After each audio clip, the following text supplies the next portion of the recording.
అందరికీ నమస్తే. Welcome to Mommy Flavours. ముందుగా అందరికీ సంక్రాంతి పండుగ శుభాకాంక్షలు.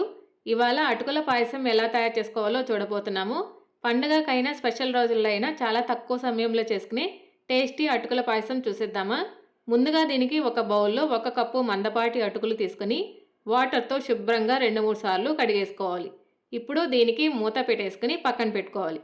ఇప్పుడు స్టవ్ ఆన్ చేసుకుని బాండలు పెట్టుకుని వేడయ్యాక 1 టేబుల్ స్పూన్ నెయ్యి వేసుకొని ఇందులో కట్ చేసుకున్న బాదం ముక్కలు, కట్ చేసుకున్న జీడిపప్పు ముక్కలు వేసుకొని వీటిని దోరగా వేయించుకోవాలి.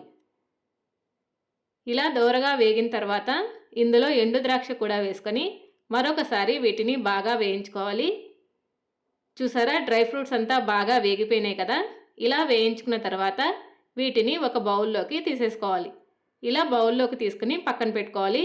ఇప్పుడు 1 కప్పు అటుకులకి 1/2 లీటర్ పాలు తీసుకొని హై ఫ్లేమ్లో పెట్టుకొని పాలు పొంగు వచ్చేంత వరకు మరిగించుకోవాలి. చూసారా, పాలు పొంగు వచ్చింది కదా. ఇప్పుడు ఇందులో మనం ముందుగా కడిగి పెట్టుకున్న అటుకులు వేసేసుకుని ఒకసారి కలిపేసుకొని హై ఫ్లేమ్లో ఒక పొంగు వచ్చేంత వరకు మరిగించాలి. చూసారా, ఇప్పుడు బాగా మరుగుతుంది కదా. ఈ సమయంలో ఫ్లేమ్ని మీడియంలో పెట్టేసుకుని 4 నిమిషాల పాటు మధ్య మధ్యలో కలుపుకుంటూ ఉడికించుకోవాలి. 4 నిమిషాలకి అటుకులు అనేది పర్ఫెక్ట్గా ఉడికిపోతుంది.